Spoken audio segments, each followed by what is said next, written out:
प्रत्येक गृहिणीला असं वाटतं, की आपलं घर आनंदी, हसतं-खेळतं असलं पाहिजे. त्यासाठी सकाळी लवकर उठणं गरजेचं आहे. थोडंसं अध्यात्मावर देखील लक्ष केंद्रित करणं गरजेचं आहे.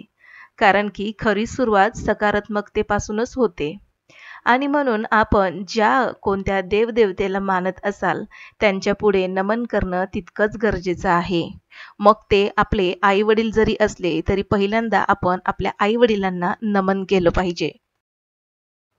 घर आनंदी ठेवण्यासाठी नातेसंबंधावर लक्ष केंद्रित केलं पाहिजे. सकारात्मक दृष्टिकोन ठेवला पाहिजे. दररोज व्यायाम केला पाहिजे. तणाव कमी केला पाहिजे.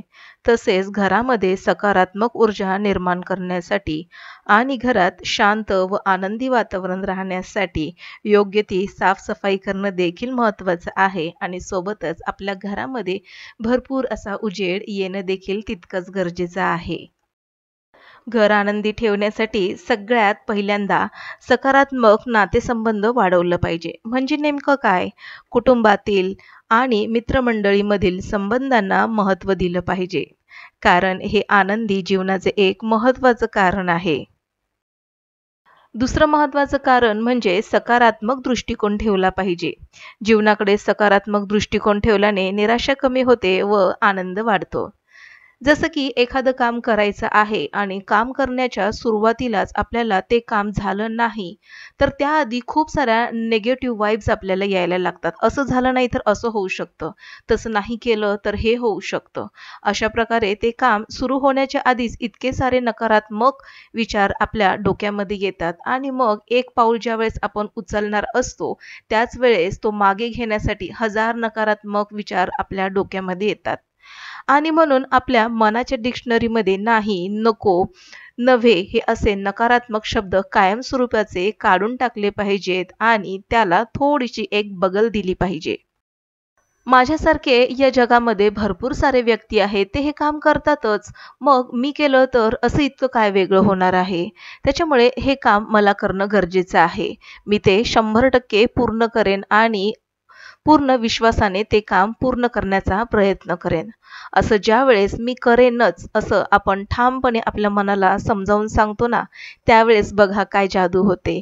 ते काम तुम्ही हाती घेतलं म्हणजेच ते पूर्णत्वाकडे जाणार याची 100% खात्री असते. तिसरी महत्त्वाची गोष्ट म्हणजे नियमित व्यायाम केला पाहिजे. नियमित व्यायाम केल्याने आपले मानसिक आरोग्य सुधारते, तणाव कमी होतो, ज्यामुळे घरात सकारात्मकता टिकून राहते. सकारात्मक ऊर्जा आपल्या अवतीभोवती जाणवते. कंटाळा, निराशा असं आपल्या अवतीभोवती अजिबातच जाणवत नाही. तितकी एनर्जी आपण सकाळी व्यायाम केल्यामुळे मिळते आणि म्हणून सकारात्मकता ठेवण्यासाठी व्यायाम करणं खूप गरजेचं आहे. चौथं महत्त्वाचं कारण धैर्य व शांती राखणे. घरात शांतता राखण्यासाठी कुटुंबातील सदस्यांनी संयम आणि समजूतदारपणा दाखवणं तितकंच महत्त्वाचं आहे. एखादी गोष्ट बिघडली की ती का बिघडली यापासून सुरुवात होते आणि त्याची कारणं आपण शोधत बसतो. परिणामी घरातली शांतता भंग पावते आणि म्हणून अशा वेळेस थोडंसं धैर्य दाखवणं गरजेचं आहे. एखादं काम आपण हाती घेतो तेव्हा 100% आपल्या हाती यश येईल असं नसतं आणि म्हणून अपयश ही यशाची पहिली पायरी आहे आणि ते पचवणं देखील आपल्याला आलं पाहिजे. म्हणून धैर्य राखणं आणि शांती टिकवणं हे देखील तितकंच महत्त्वाचं आहे.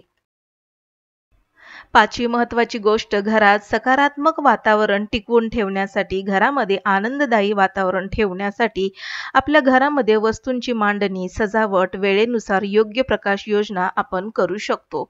आपल्याला जर घर सजावटीची आवड असेल, तर खूप अशा वेगवेगळ्या वस्तू बाजारामध्ये, ऑनलाईन मार्केटमध्ये ह्या उपलब्ध आहेत.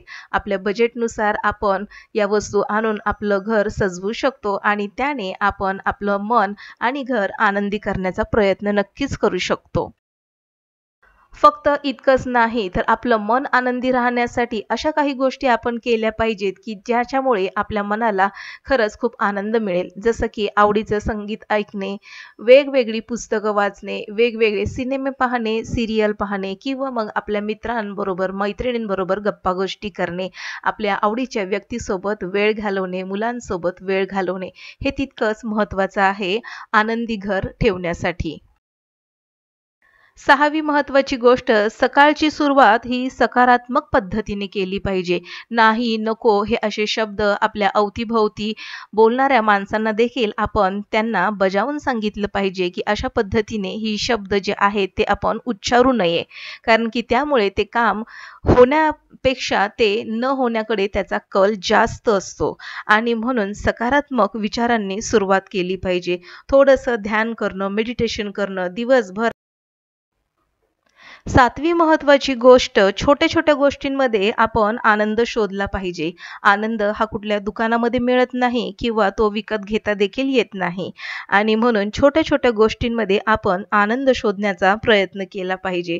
जसं कोणी चॉकलेट दिलं किंवा एखादं छानसं फूल दिलं किंवा आपल्यासाठी कोणी एखादी गोष्ट केलं, तर त्याचा आनंद आपण मानून घेतला पाहिजे आणि मोठ्या मनाने तो स्वीकारता देखील आला पाहिजे. बऱ्याचदा असं आपल्याला जाणवतं, की मुक्या पशुपक्ष्यांना मदत केल्याने, गरजू लोकांना मदत केल्याने आपल्याला देखील मनापासून आनंद होतो आणि त्याचं समाधान आपल्या चेहऱ्यावर झळकतं. त्यामुळे हा आनंद इतर दुसरीकडे शोधण्यापेक्षा तो आपण मिळवला पाहिजे. 8वी महत्त्वाची गोष्ट, व्यसनांपासून दूर राहिलं पाहिजे. जसं की जंक फूड, इतर व्यसनांपासून दूर राहिलं, की आपल्या आरोग्यासाठी आणि कुटुंबाच्या आरोग्यासाठी हे तितकंच महत्त्वाचं आहे. हल्लीच्या काळामध्ये जंक फूड हे तर व्यसनासारखंच झालेलं आहे. मुलांना एखादी गोष्ट जर नाही दिली तर ते ती मिळवण्यासाठी खूप अस्वस्थ होतात. त्यामध्ये जंक फूडमध्ये खूप सारे प्रकार आपल्याला दिसतात. संध्याकाळच्या वेळेस ज्यावेळेस आपण फिरायला बाहेर पडतो त्यावेळेस रस्त्याच्या कडेला जे फूड स्टॉल लावलेले असतात तिथे जास्तीत जास्त गर्दी ह्या टीनेजर्स मुलांनी केलेली असते आणि म्हणून आपल्याला असं जाणवतं की जंक फूड हे एक प्रकारचं व्यसन आहे आणि यापासून आपल्याला थोडंसं लांब राहिलं पाहिजे. त्याचं एक महत्त्वाचं कारण, अति जंक फूड खाल्ल्याने आपले आरोग्य बिघडते आणि म्हणून आपले आरोग्य सुधारण्यासाठी आपलं आरोग्य हे आपल्या हातात आहे आणि म्हणून घरामध्येच पौष्टिक हेल्दी वस्तू जर आपण बनवून खाल्ल्या आणि मुलांना जर दिल्या तर आपल्या मुलांचं आरोग्य आपण शाबूत ठेवलं यासारखा आनंद दुसरा कोणताच नाही. 9वी महत्त्वाची गोष्ट, कृतज्ञता व्यक्त करता आली पाहिजे. आपल्याकडे ज्या गोष्टी आहेत त्यासाठी कृतज्ञता व्यक्त केल्याने समाधानाची भावना वाढते आणि घरात आनंद टिकून राहतो. जसं की माझ्याकडे घालण्यासाठी चांगले कपडे आहेत. जेवणाच्या ताटामध्ये मला सगळं जेवण पुरेपूर पोट भरेल इतकं आणि ताजं मिळालेलं आहे. माझ्या शरीरातील सगळे अवयव व्यवस्थित पद्धतीने काम करत आहेत आणि सगळ्यात महत्त्वाचं, रात्रीचे झोपताना मला शांत आणि सुखासमाधानाची झोप लागते. तर या सगळ्या गोष्टींसाठी आपण नक्कीच कृतज्ञता व्यक्त केली पाहिजे. असं म्हणतात, फुकट मिळालेल्या वस्तूंची आपल्याला कदर नसते किंवा किंमत नसते. जसं की फ्रीमध्ये मिळालेला आपल्याला सूर्यप्रकाश, पाणी, ऑक्सिजन हे सगळं जे आहे ते आपल्याला फ्रीमध्ये फुकट मिळालेलं आहे आणि त्यामुळे आपण याची कृतज्ञता व्यक्त करत नाहीत. पण तुम्हाला माहिती आहे का, या सगळ्या गोष्टी असल्यानेच आपलं जीवन सुखरूप आपण जगत आहोत आणि म्हणून ह्या गोष्टींना देखील आपण कृतज्ञतेपूर्वक थँक यू किंवा त्याचे आभार मानणं गरजेचं आहे. आणि 10वी महत्त्वाची गोष्ट, आध्यात्मिकतेचा स्वीकार केला पाहिजे. जीवनामध्ये आध्यात्मिकतेचा समावेश केल्याने मनाला शांतता मिळते आणि घराचे वातावरण आनंदी राहण्यास मदत होते. तर घर आनंदी आणि मन आनंदी राहण्यासाठी इथे मी तुम्हाला 10 टिप्स सांगितलेले आहेत, ते देखील विनामूल्य. जर आजचा व्लॉग तुम्हाला 1% जरी आवडला असेल ना तर नक्कीच लाईक करा, सबस्क्राईब करून बेल आयकॉन प्रेस करा. नमस्कार, मी सीमा. भेटू पुन्हा. तोपर्यंत बाय बाय.